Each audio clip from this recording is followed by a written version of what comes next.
Knowing the mind. My beloved ones, the mind of man has become sick, a wound. It is no longer a healthy center. It has become an unhealthy ulcer. That is why all your attention is concentrated on it. Perhaps you may not have thought about the fact that when a part of the body becomes sick, all one's attention moves towards it. You only become the aware of the leg if there is pain in it. If there is no pain, then you are not aware of the leg at all. If there is a wound in the hand, then you become aware of the hand. If there is no wound, you do not notice it at all. In one way or the other, your mind has certainly become sick because you are aware only of it and nothing else for 24 hours a day.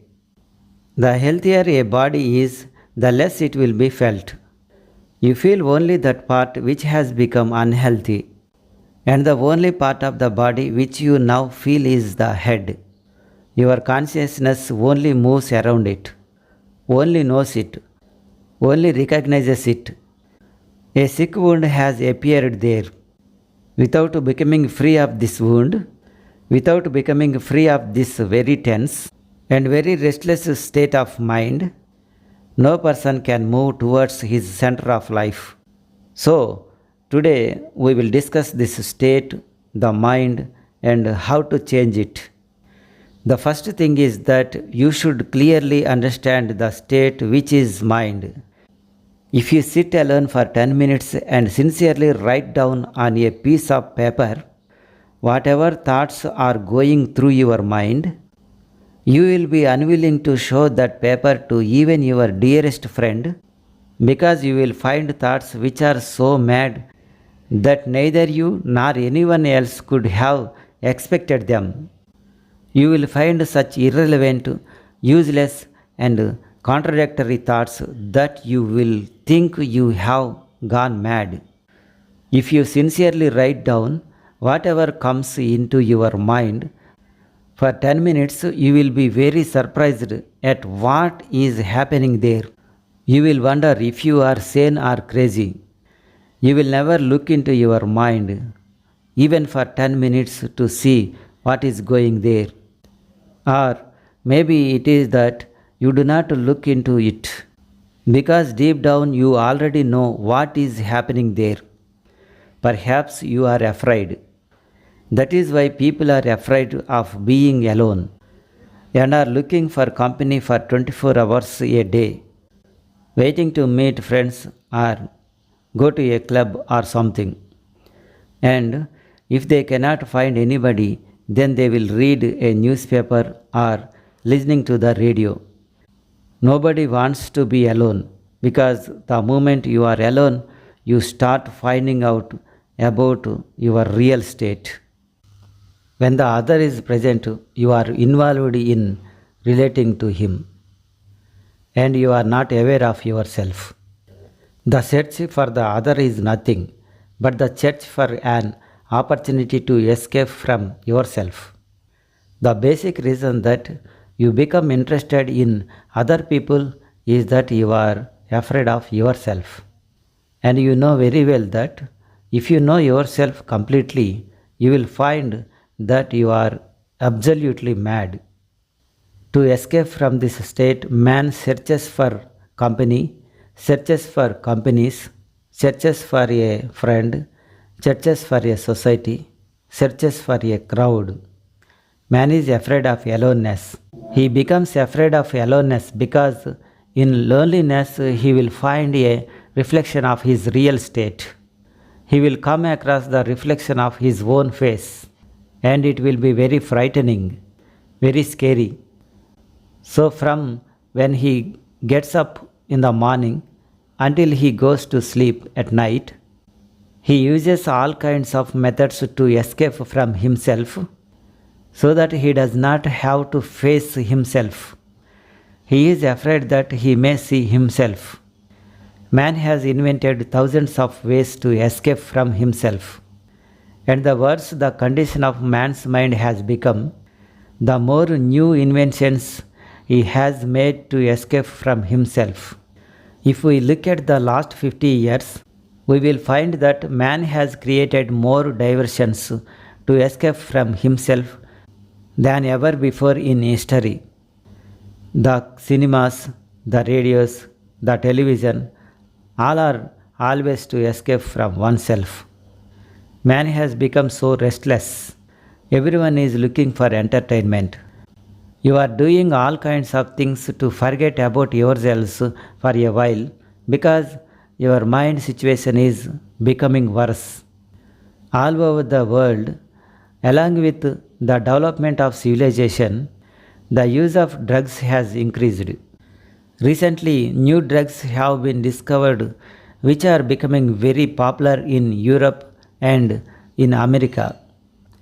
There are drugs like LSD, mescaline, marijuana. In all the cultured cities of Europe and America, among all educated people, the efforts to discover new drugs is at its peak. The search to discover reliable means for man to forget himself continues, otherwise, man will be in great difficulty. What is the reason behind all this? Why do you want to forget yourself? Why are you so eager for self forgetfulness? And don't think that only people who are going to movies are trying to forget themselves.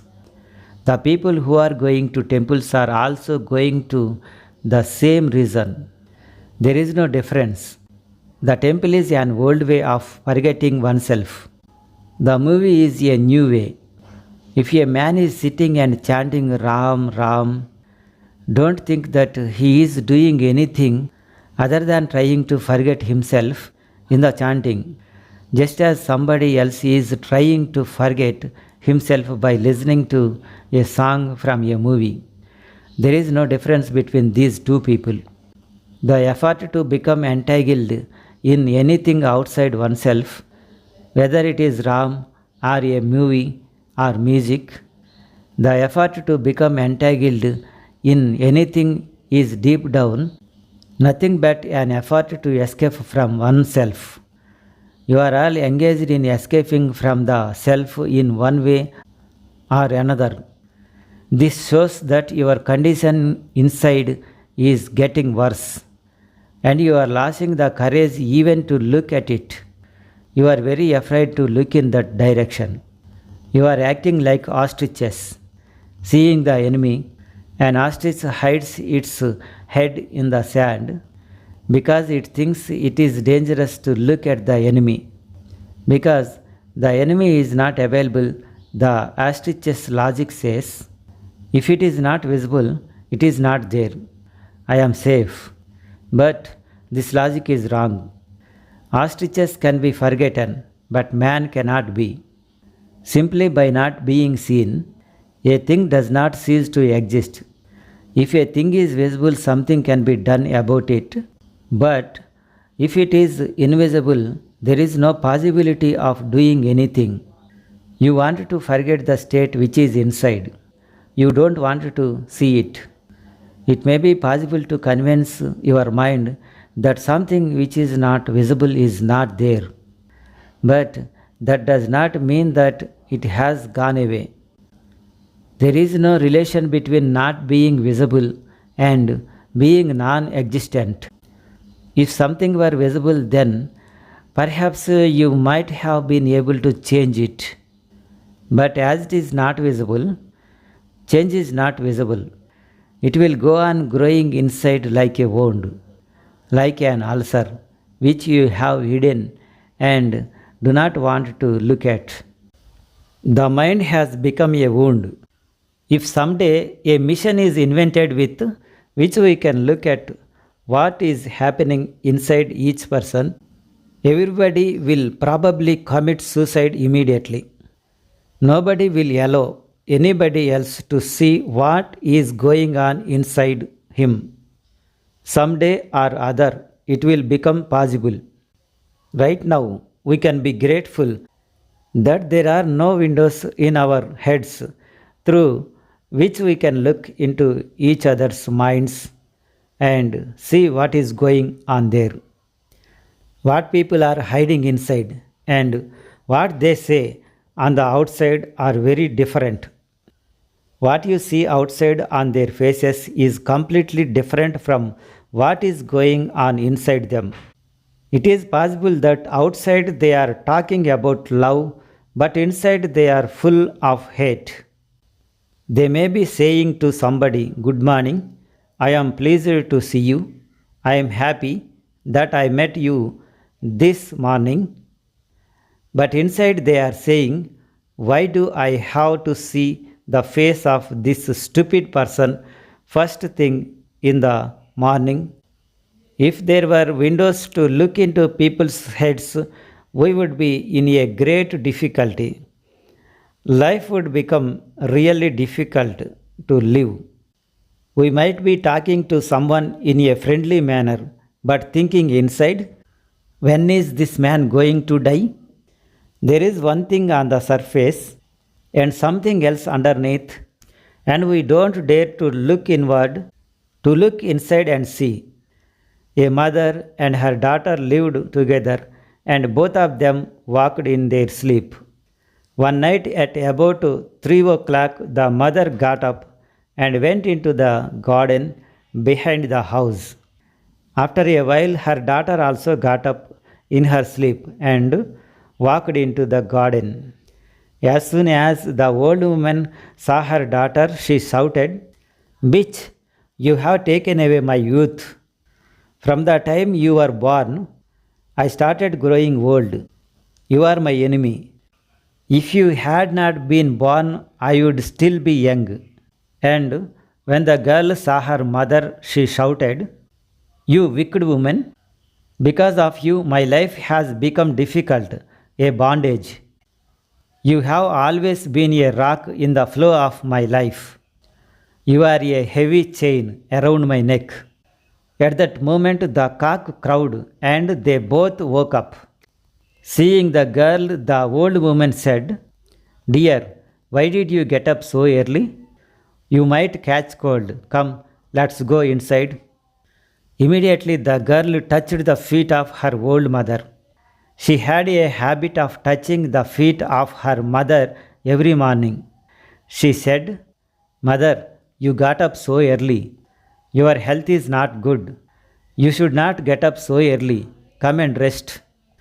You can see the difference between what they said in their sleep and when they were awake. Whatever a man says in his sleep is more authentic than what he says when he is awake, because it is more from the inside. What you see of yourself in your dream is more of a reality than what you see in the marketplace and in the crowd. The face in the crowd is made up and artificial. Deep down within yourself, you are a totally different person. You may manage to hide things by sticking some good thoughts on the surface, but inside the fire of thoughts is burning. On the surface, you may seem absolutely silent and healthy, but inside everything is unhealthy and disturbed. On the surface, you seem to be smiling, but it is possible that the smile is just covering an ocean of tears. In fact, it is likely that you have been practicing your smiles just to hide the tears within. This is usually what people do. Somebody once asked Nightjeski, "You are always laughing. You are so joyous. Do you really feel this way?" Nightjeski say, "Now that you have asked, I will tell you the reality. I am laughing so that I don't start crying instead. Before my crying can start, I suppress it by laughing. I stop it inside myself. My laughter must convince others that I am happy. And I laugh only because I am so sad that I feel a relief by laughing. Sometimes I can console myself. Nobody has seen Buddha laughing. Nobody has seen Mahavira laughing. Nobody has seen Christ laughing. There must be a reason. Perhaps there are no tears inside, so there is no need to laugh to hide them. Perhaps inside no sorrow remains to be hidden by smiling. Whatever was disturbed inside has disappeared, so now there is no need to stick the flowers of laughter on the outside. Someone whose body sticks needs to sprinkle perfume on it. Someone whose body is ugly needs to make an effort to look beautiful. Someone who is sad within has to learn to laugh, and someone who is filled with tears inside has to keep smiling on the outside. Someone who is full of thorns within must stick flowers on himself outside. Man is absolutely not as he appears to be. He is the total opposite. He is one thing on the inside and something else on the outside. It is all right if others are deceived by what you have stuck on the outside, but the problem is that you yourself are deceived by it. If only others were deceived by the outer appearance, it would be all right. It is not very surprising because people usually only see the outside. But you yourself are deceived because you think you really are the image that other people see. You look at yourself through the eyes of the others. You never see yourself directly as you are, as you authentically are. The image formed in other people's eyes deceived you, and you become afraid to look within. You want to see the image people have of you, not your reality. What are people saying? You become very interested in knowing what people say about you. There is nothing else behind this curiosity to know. You think you can recognize yourself through the image formed in others' eyes. This is really surprising. Even to know yourself, you have to look into another person's eyes. People are afraid that others might say something bad about them.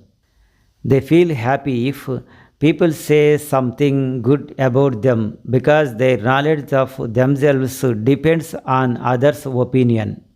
They do not have immediate knowledge of themselves. They do not have any direct experience of knowing themselves. This experience could happen, but it does not because you try to escape from it. The first thing in encountering the mind is not to bother about what others say or how you appear to others.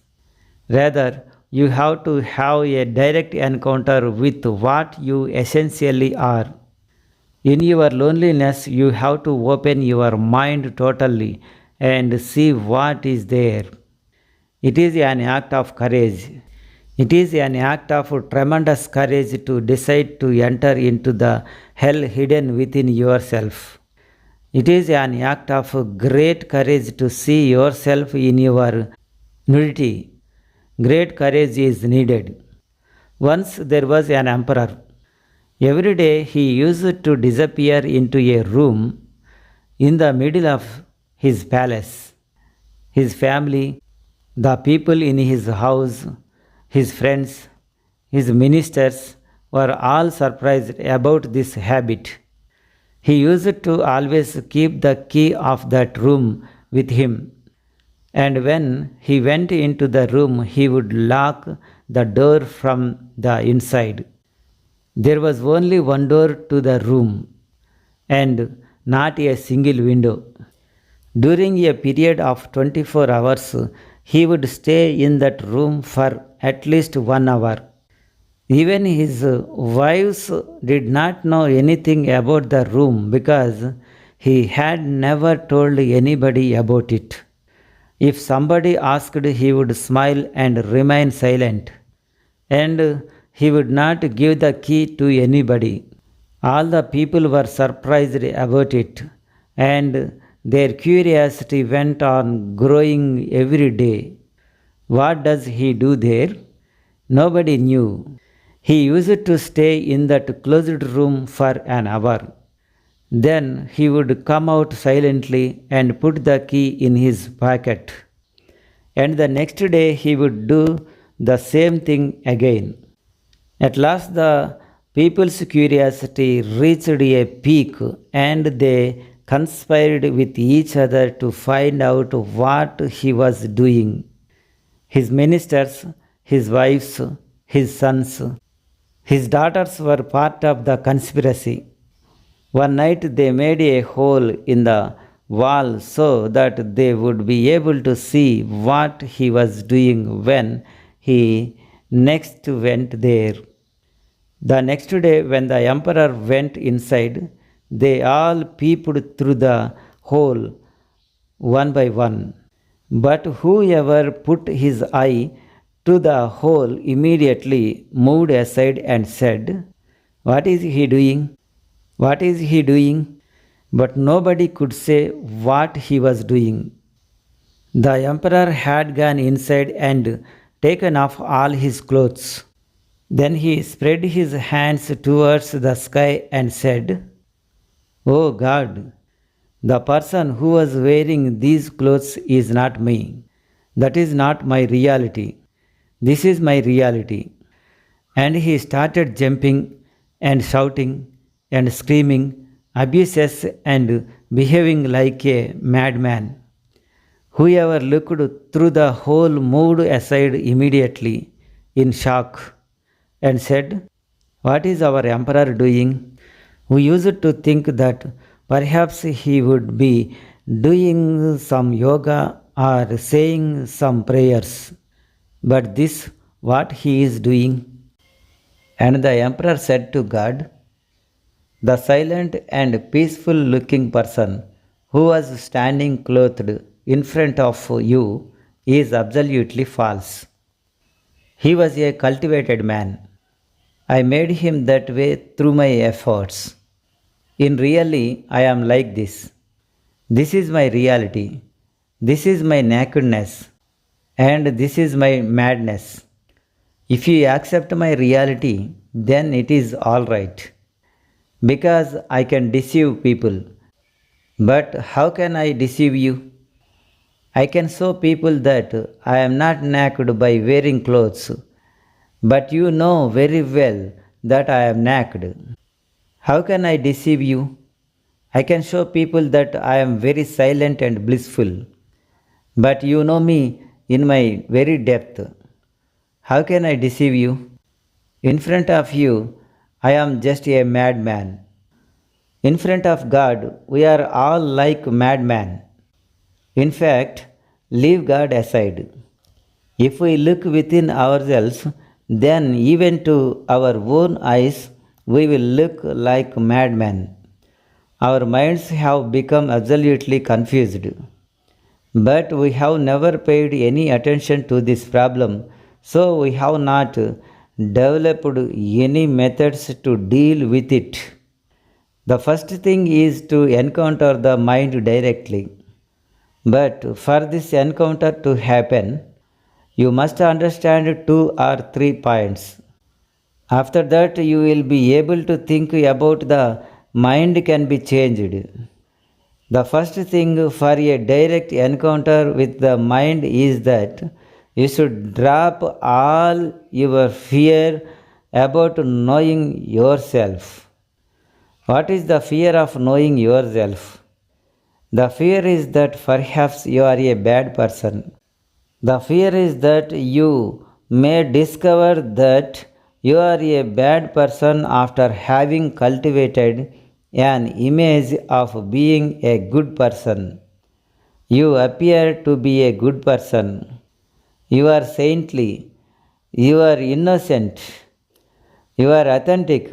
You are truthful. Your fear is that you may realize that inside you are not authentic, false. You are afraid of finding out that you are irreligious, complicated, cunning, hypocritical, unsaintly. The fear is that the image of yourself, what you think yourself to be, may turn out to be false. A person who is afraid in this way can never encounter the mind. It is very easy to go into the forests. It is easy to go into darkness. It is easy to sit fearlessly in front of wild animals, but it is very difficult to stand fearlessly in front of the wild man that is hidden within you. It is very arduous. It is not at all difficult to stand for years in the sun. Any fool can do that. It is not difficult to stand on your head. Any idiot can taught such circus tricks.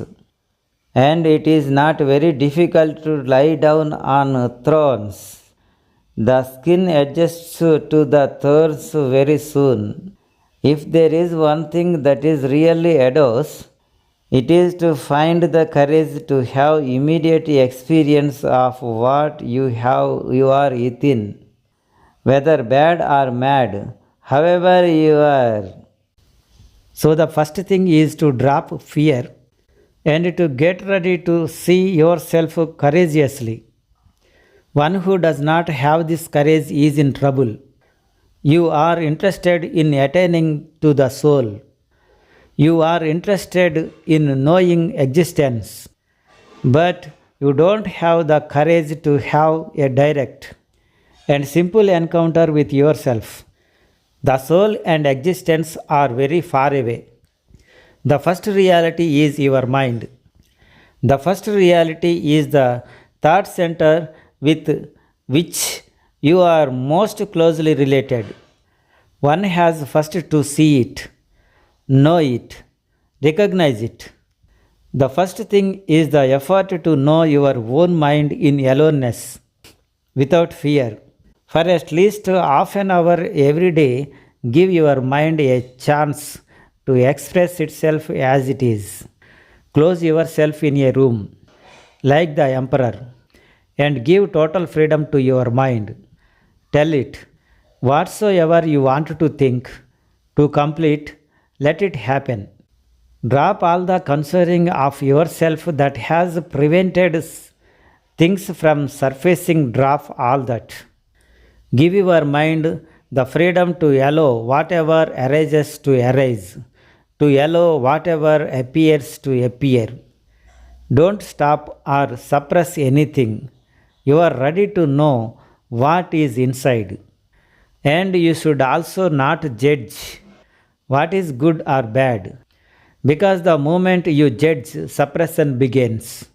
Whatever you call bad, the mind starts suppressing, and whatever you call good, the mind starts using as a covering up.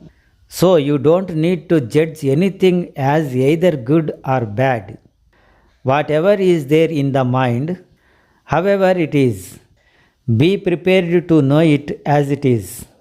If you let your mind be totally free to think, to contemplate, to feel, you will feel very frightened and wonder if you are mad.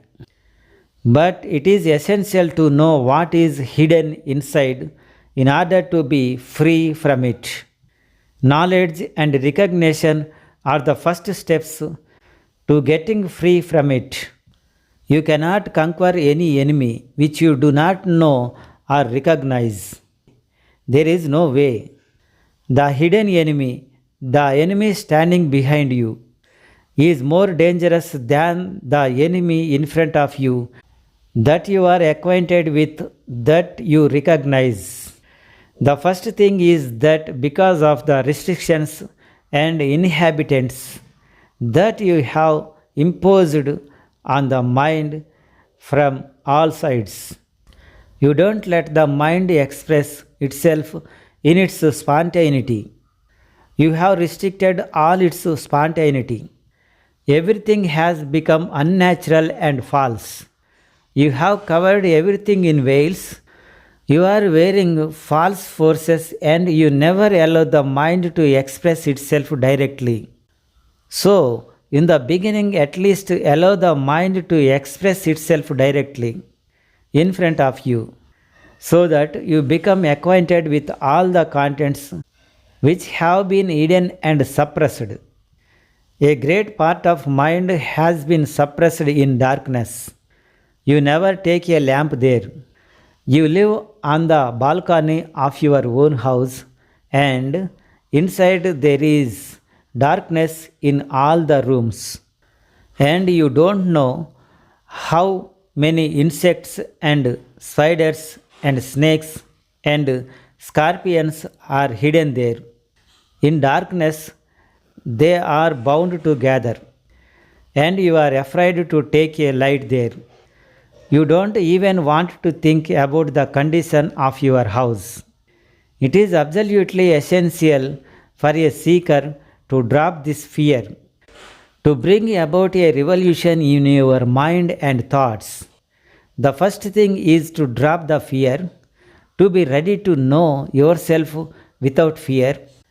The second thing is to get rid of all the consorship and restrictions you have imposed on the mind. And you have imposed many restrictions on it. Your education, your moral preachings, your civilization and culture have imposed many restrictions. Don't think about this. Don't allow a thought of this kind to enter your mind. It is a bad thought. Don't allow it. When you suppress them, bad thoughts are not destroyed. They only go deeper into your subconscious. Be suppression. A thought does not live. It goes more deeper into your being because what you are suppressing came from within. It did not come from somewhere outside. Remember, whatever is there in your mind doesn't come from somewhere outside. It comes from within. It is as if a spring is coming outside of a mountain and we close its opening. The spring will not be destroyed. It will go deeper and it will search for other ways to come out of the mountain. Originally, there would have been one spring, but now perhaps there will be 10, because the water will try to flow out by splitting into 10 springs. And if you close these 10 places, then there will be 100 springs. Everything comes from within, not from outside. And the more you suppress it, the more ugly and perverted it becomes. Then it finds new ways to come out. New complications are created. But you go on suppressing it more strongly. From your very childhood, the basis of your education is that if a certain thought in the mind is wrong, suppress it. That suppressed thought is not destroyed. It enters deeper into subconscious. And the more you go on suppressing it, the deeper it goes and the more power it has over you. Anger is wrong, so you suppress it. Then a current of anger spreads right through you. Sex is wrong. Greed is wrong. This is wrong, that is wrong. Whatsoever is wrong, you suppress. And in the end, you find that you have become whatsoever you had suppressed.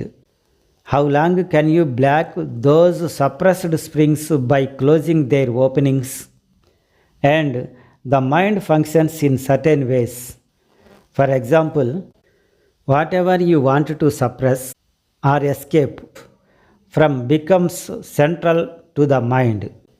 Whatever you want to escape from becomes an attraction and the mind starts moving towards it. Try it. If you try to escape from something, or suppress something, the mind will immediately become focused on it. Milarepa was a mystic who lived in Tibet.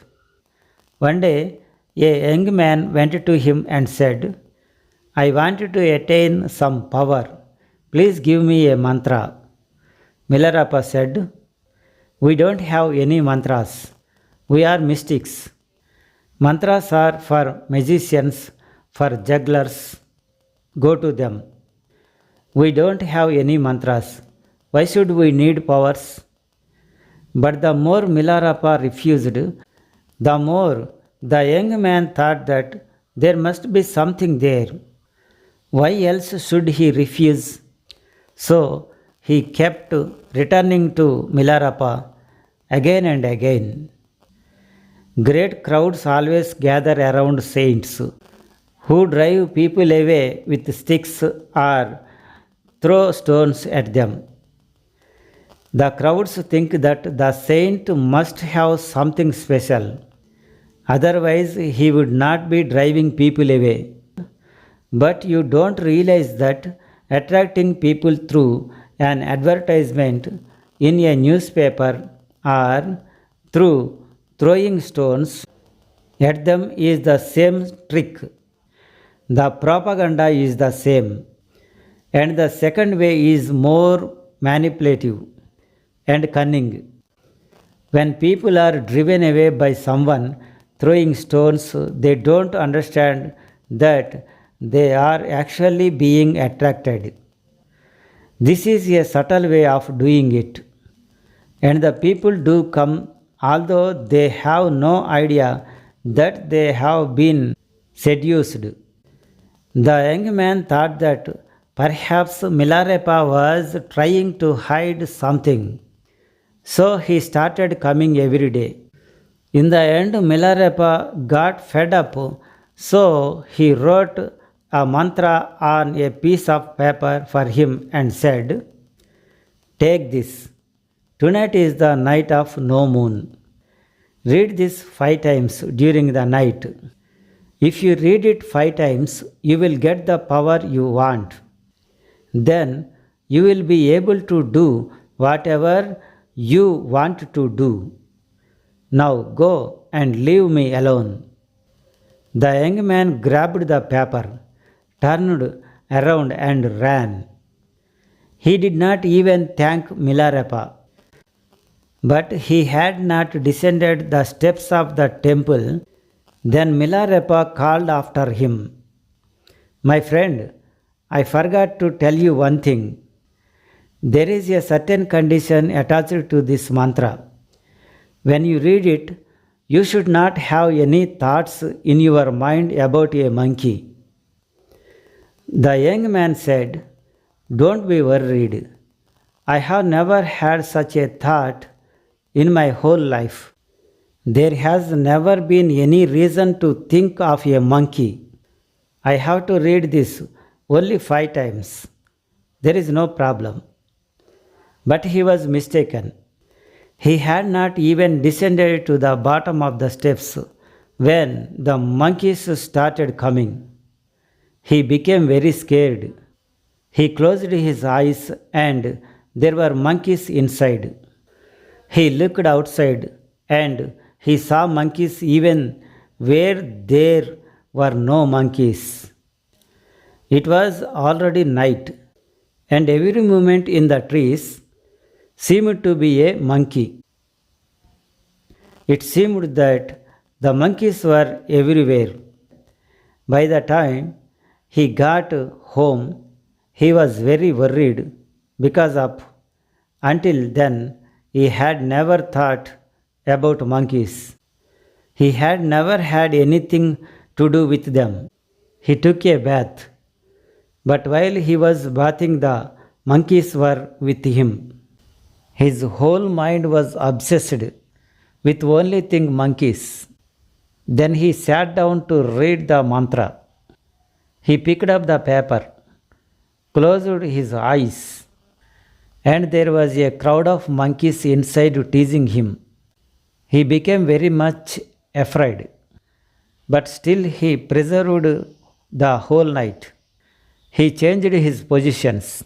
He tried to sit in this way, in that way, in Padmasana, in Siddhasana, in other different yoga postures. He prayed, he bowed, he begged. He cried out to anybody to help him get rid of these monkeys. But the monkeys were adamant. They were not ready to leave him that night. By the morning, the young man was almost mad with fear, and he realized that the mantra power could not be attained so easily. He saw that Milarepa had been very clever. He had put a different condition on him. Milarepa was crazy. If there was going to be a hindrance because of the monkeys, then at least he should not have mentioned them. Then perhaps the mantra power could have been attained. In the morning he went back to Milarepa crying and said, "Take your mantra back. You have made a big mistake. If monkeys were a hindrance in using this mantra, then you should not have mentioned them. I never usually think of monkeys, but the whole of the last night the monkeys chased me. Now I will have to wait for my next life to attain this mantra power, because in this life this mantra and the monkeys have become one. Now it is not possible to get rid of them. The monkeys had become one with the mantra. How did this happen? His mind insisted that the monkeys should not be there, and so the monkeys came. Whenever his mind tried to get rid of the monkeys appeared. Whenever his mind tried to escape from the monkeys came. To forbid is to attract. To refuse is to invite. To prevent is to tempt. Your mind has become very sick because you don't understand this simple point. You don't want to be angry. Then anger comes like a monkey. You don't want to be sexual.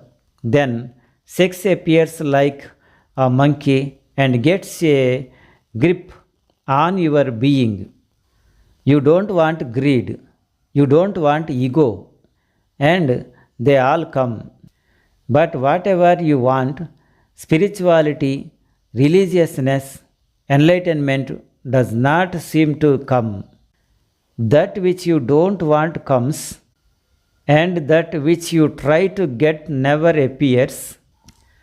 All this frustration happens because of not understanding this simple point about the mind. The second thing to remember is that there is no need to insist on what should be in the mind and what should not. We should be ready to watch whatsoever appears in minds without making any choices and without any conditions. In this way, we can begin to see what the mind is in reality. The simple fact of the contradictory nature of the mind is well understood by advertisers around the world, but religious leaders have not understood it at all. Propagandists all over the world understand this fact, but the people teaching in society have not understood it. Then a movie is advertised for adults only. Children go to it with a few pennies worth of false mustache stuck on their faces. The advertisers know that to attract children, it is necessary to use the words for adults only on the advertisement. There are women's magazines for women only. Nobody reads them except men. Women never read them. I inquired about it and found out that most of the buyers are men. And when I asked the agents about the magazines they sell in the market, they said women buy magazines marked for women only, just once in a while. They usually buy magazines that are labeled for man only. The advertisers understand what attracts man's mind, but the religious leaders and the teachers of morality have not understood it yet. They still go on teaching people stupidities like don't be angry, fight with the anger. A person fighting with his anger and trying to escape from it will be obsessed with anger his whole life. He can never be free from it. Only a person who is interested in knowing his anger face to face and not fighting it will become free of it. So, the second point to remember is to drop all the feelings of conflict and struggle with any state of mind. Just create a feeling of wanting to know. To understand, I should understand what my mind is. One should enter the mind with this kind of sincere feeling. What is the second point?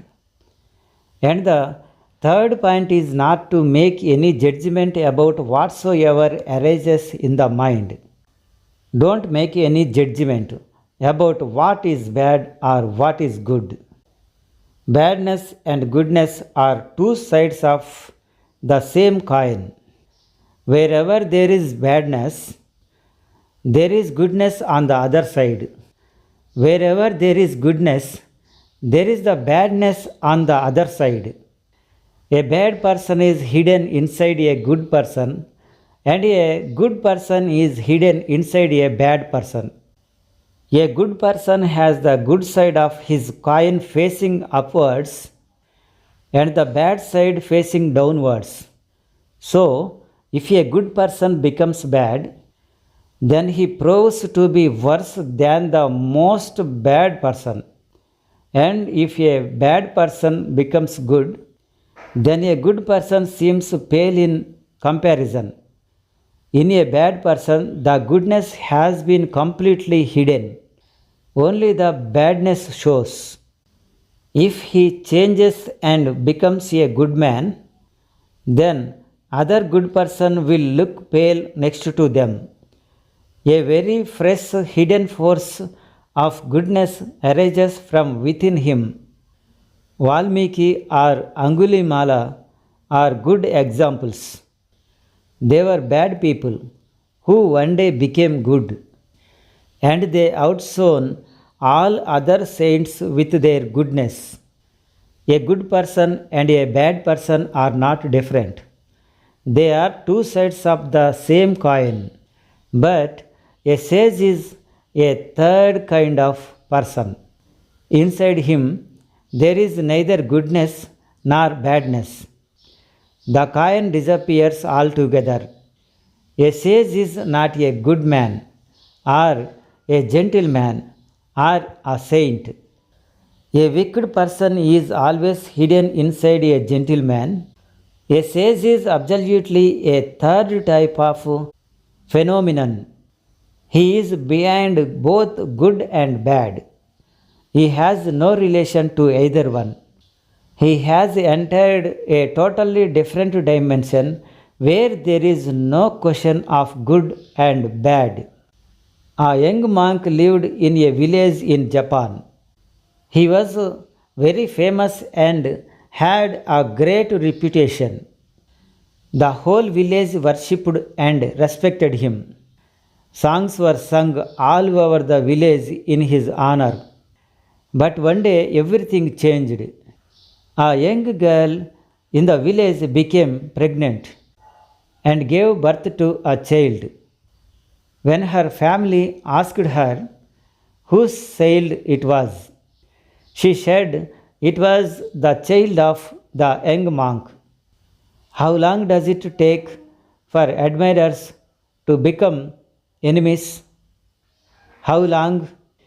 It does not take even a moment because inside the mind of an admirer, condemnation is always hidden. The mind just waits for a chance, and the day admiration ends, condemnation begins. Those people who show respect can change to become disrespectful in 1 minute. The people who are touching someone's feet can start cutting the same person's head off within a moment. There is no difference between respect and disrespect. They are two faces of the same coin. The people of the whole village attacked the monk's hut. For a long time, they had been showing respect to him, but now all the anger that they had suppressed came out. Now they had the chance to be disrespectful. So they all ran to the monk's hut and set it on fire and threw the tiny baby at him. The monk asked, "What is the matter?" The people shouted, "You are asking us what is the matter? This child is yours. Do we have to tell you what is the matter?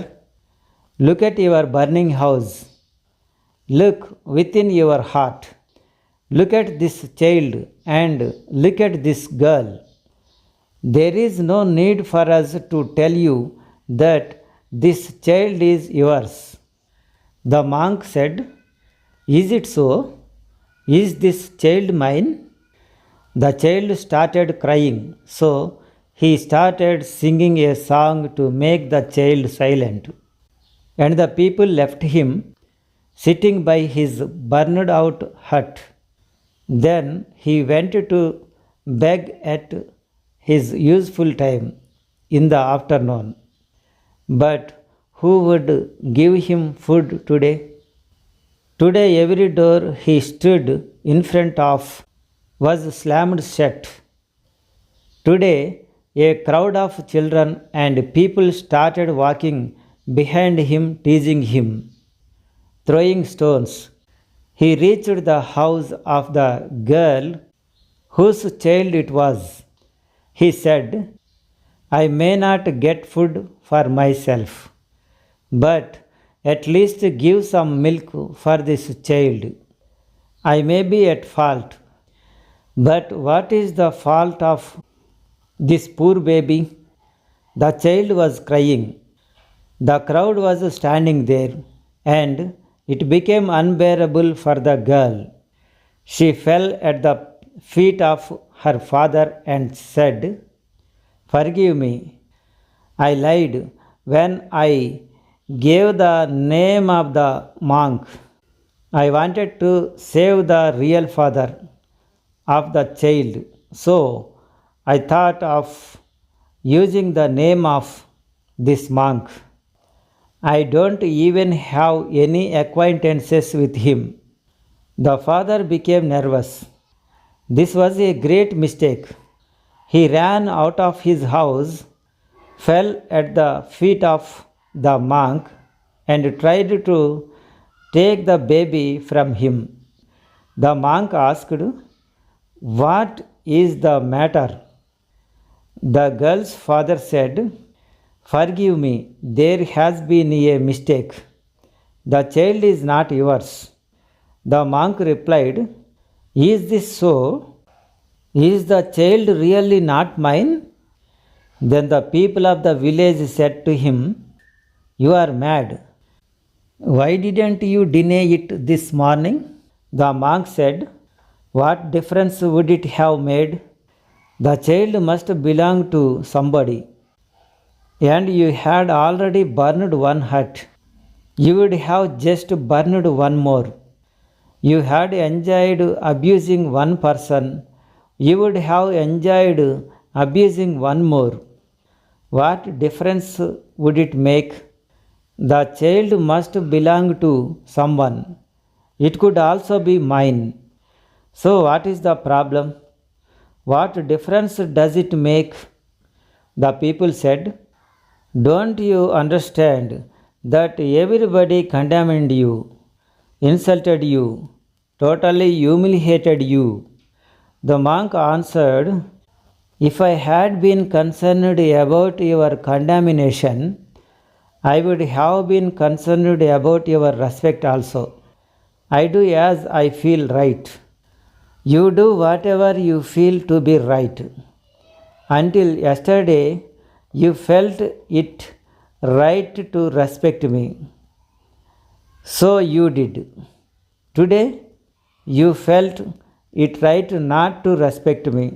So you didn't. But I am not concerned with either your respect or your disrespect.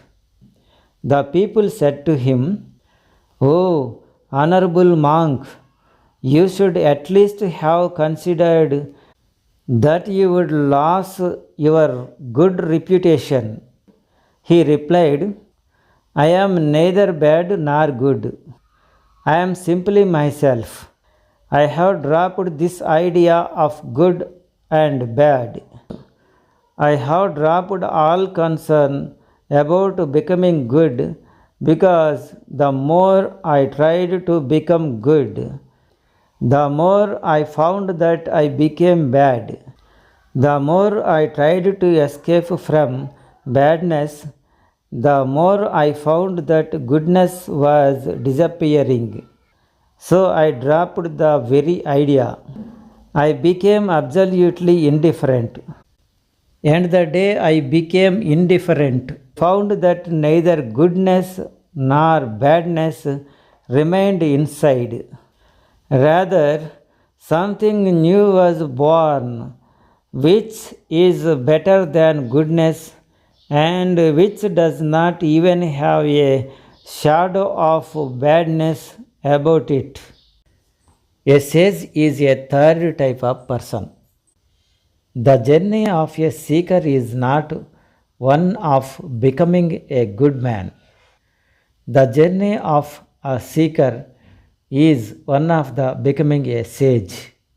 So, my third point is, do not decide that a thought which is arising in the mind is good or bad. Don't condemn or appreciate. Don't say that this is bad or this is good. Just sit on the side of the stream of the mind, as if you are sitting on the bank of a river and indefinitely watching the flow. Water is flowing, stones are flowing, leaves are flowing, wood is flowing, and you are watching, sitting silently on the bank. These are the 3 points I wanted to tell you about this morning. First thing is tremendous fearlessness in encountering the mind. The second thing is no restrictions, no conditions on the mind. The third point is no judgment about whatsoever thoughts and longings arise in the mind. No judgments of good or bad. Your attitude should simply be indifferent. These 3 points are necessary in order to understand the perversions of the mind. Then, in the afternoon and evening, we will talk about what can be done to get rid of these perversions and go beyond. But these 3 basic points have to be kept in mind. Now, we will get ready for the morning meditation. First, there are 2 points to understand about the morning meditation. Then we will sit for it. The morning meditation is a very direct and simple process. Actually, whatever is significant in life is very simple and direct. In life, the more meaningless a thing is, the more complicated and complex it is. The higher a thing is, more simple and direct it is. It is very direct and simple process. The only thing you have to do is to sit silently and listen silently to the world of sound all round. Listening has some wonderful effects. Usually we never listen. When I am speaking here, if you think that you are listening, then you are making a great mistake. A sound falling on the ear is not the meaning of listening. If, when I am talking, at the same time you are thinking, then you are not listening because the mind can do only one thing at a time, never two things. Either you can listen or you can think. As long as you are thinking, for that much time listening will stop. As long as you are listening, for that much time thinking will stop. So, when I say that listening is a wonderful process, what I am is, if you just listen silently, then the thinking will stop on its own, because it is one of the essential rules of the mind that it is incapable of doing two things at a time, absolutely incapable. A man had fallen sick. For 1 year, his legs had been paralyzed. The doctors told him that there was no paralysis in his body. It was his mind imagining it. But how could he agree? He was paralyzed. Then his house caught fire. As it burned, all the people in the house ran out, and the paralyzed man also ran. He had not been out of his bed for 1 year. As he ran, he thought, "My God, how did this happen? For 1 year I was not even able to get up. How can I be walking now?" The man asked me about it, and I told him, mind cannot think of two things at the same time. The paralysis was a thought of the mind. But when the house caught on fire, the mind became totally involved with the fire. So the first thought, that my legs are paralyzed, disappeared, and you ran out of the house. The mind can be intensely aware about only one thing at a time. This morning's experiment is about listening silently to the songs of the birds and the wind, to the whole cacophony of all the sounds around you. Listen to them very silently. Give attention to only one thing. I am listening. I am listening totally to whatever is happening. I am not doing anything else, just listening, totally listening. I am stressing listening because as you listen totally, the continuous movement of thoughts within you will become absolutely silent, because both of these things cannot happen simultaneously. So, put your total effort into listening. This is a positive effort. If you try to throw out the thoughts, then the mistake which I just told you about will start happening. It is a negative effort. Thoughts cannot be thrown out by making an effort to get rid of them. But if the energy of the mind, which usually goes into thinking, starts flowing into some other stream, then thoughts will automatically become weak.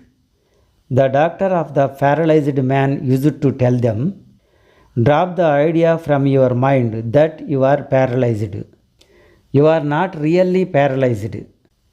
But the more the man tried to throw out the thought that he was paralyzed, the more he would be reminded of his paralysis. If I am not paralyzed, then why am I repeating, I am not paralyzed? Every time he repeated, I am not paralyzed, he was deepening and strengthening his feeling that he was paralyzed. The mind of this man needed a diversion. There is no need for him to try to stop his thought about paralysis. If he had had the opportunity to get involved in something else, then his paralysis would have disappeared because it was a paralysis of the mind, not of the body. It was necessary for his mind to totally move aside for the paralysis to disappear. Fortunately, his house caught on fire. It may happen that what looks like a disaster later on proves to be a lucky happening. This time it was lucky that the man's house caught fire because his whole attention went suddenly to the fire.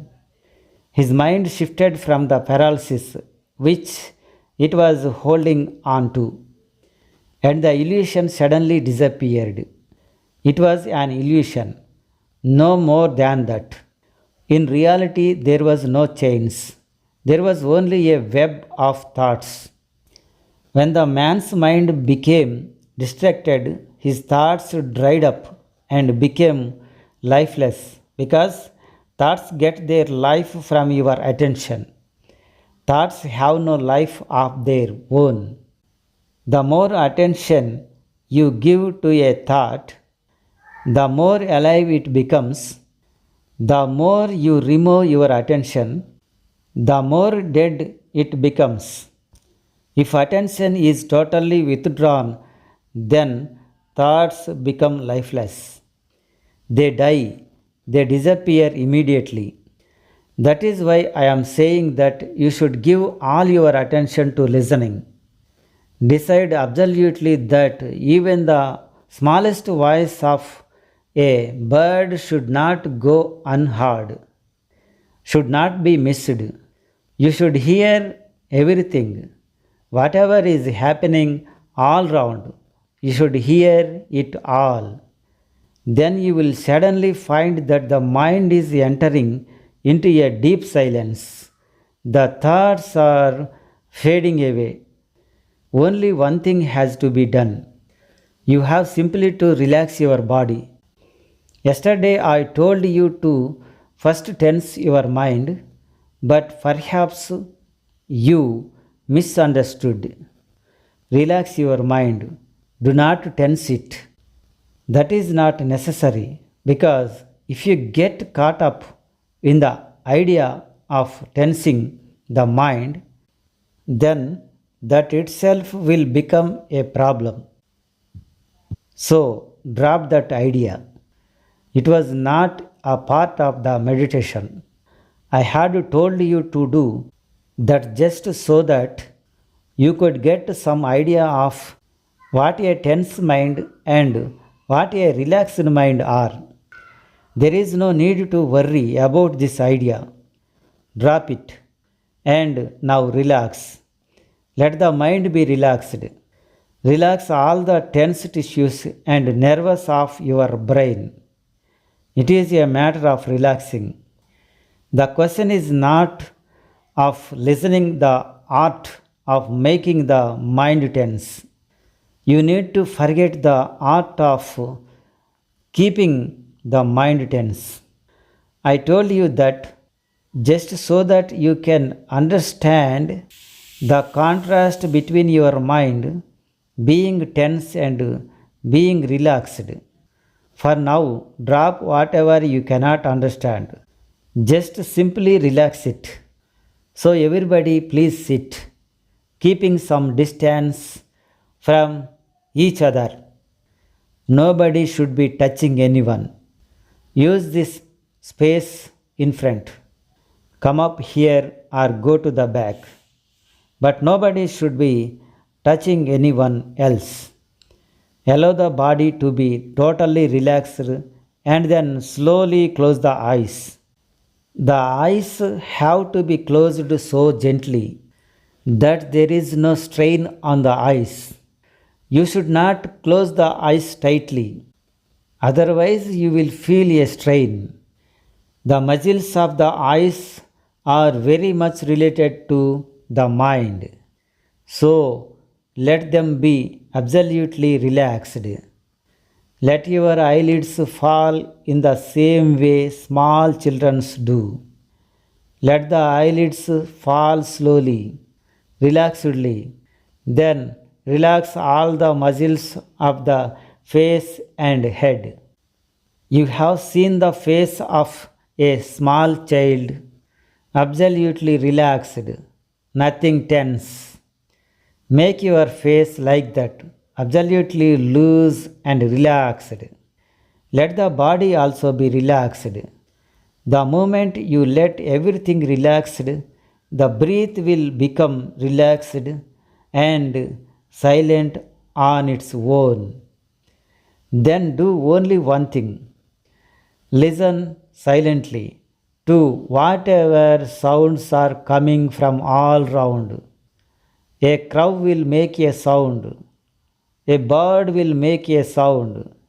A child will speak on the road. Listen to them silently. Go on listening and listening and listening, and everything will become silent inside. Listen silently for 10 minutes. Let all the attention be on listening. Be just listening, do nothing else. Listen, the birds are singing, and winds are shaking the trees. Whatever sounds may come, listen to them silently. Listen, and by within you, a humming of silence will begin. The mind is becoming silent. Go on listening and listening. The mind is becoming silent. The mind is becoming silent. The mind is becoming silent. The mind has become silent. The mind has become absolutely silent. A deep silence is present inside. Listen to it. Just listen to it. Listen, and by the mind will become silent. The mind is becoming silent. The mind is becoming silent. The mind is becoming silent. Go on listening and listening. The mind is entering an absolute silence.